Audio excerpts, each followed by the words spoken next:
I have Shawn down at IWCA like 2 weeks in Orlando before PWMCA. And I gave so I was like, Shawn, you go to IWCA and then I'll go to PWMCA and we'll kind of like divide and conquer. You know, we both got kids and families and stuff. So it's a good way to like divide our resources up so he can focus on that and I can focus on PWMCA. But right now he actually threw some content out on blue collar recruiting. And we have 5 or 6 different companies kind of across the Midwest. In our Minneapolis window cleaning company, usually we don't kick off till March 15th. And I had a call with Andy, who's my business partner here. And I was like, Andy, all of our data says we should be recruiting right now. I know we don't need anybody. We have like 5 or 6 guys that are coming back, but we really need to get to like 16 to 18 guys by June to stay on pace with our revenue goals. So we got to recruit at least 10 to 12 guys, which means we probably need to hire 30 to 40 to have that many like employees that make it through. So we probably should start now.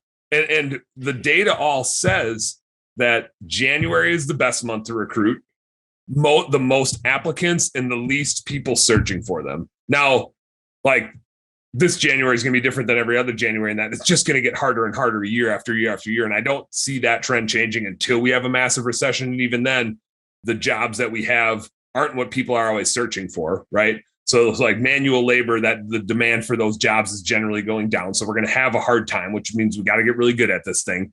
And that's fine. Like we're business owners. We solve problems. It's what we do. It's literally why we signed up for this, is to solve that problem. So we'll figure it out. We're used to solving the demand side of the problem. Now we got to solve the capacity side. But all of our data shows that January is the best month because there's more applicants and less people searching for them. February, there tends to be a little bit less applicants and a little more people hiring. And then March, way more people hiring and less applicants. And you can imagine how it goes on. It's the same trajectory. So the longer we wait as companies, even if we really don't need the employees until March, the longer we wait, the harder it's going to be able to find A players and the more expensive it's going to be because we're competing with everybody else that's hiring in the springtime.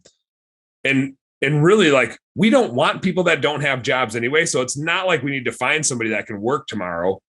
It's best if we find somebody with a job because that tells us like they're stable, right? We'd rather find somebody with a job and be like, hey, that's awesome that you have a job. We have this sweet ass job that you'd like even more. We can't bring you on until March 15th, but like, let's start talking now. And then in a couple months, we'll be ready to transition you out of the shitty job bagging groceries.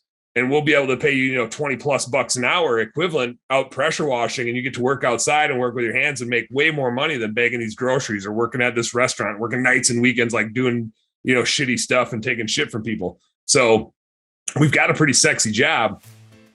And I think we can compel people right now versus waiting and competing with everybody else in March and April. Like, now's the time.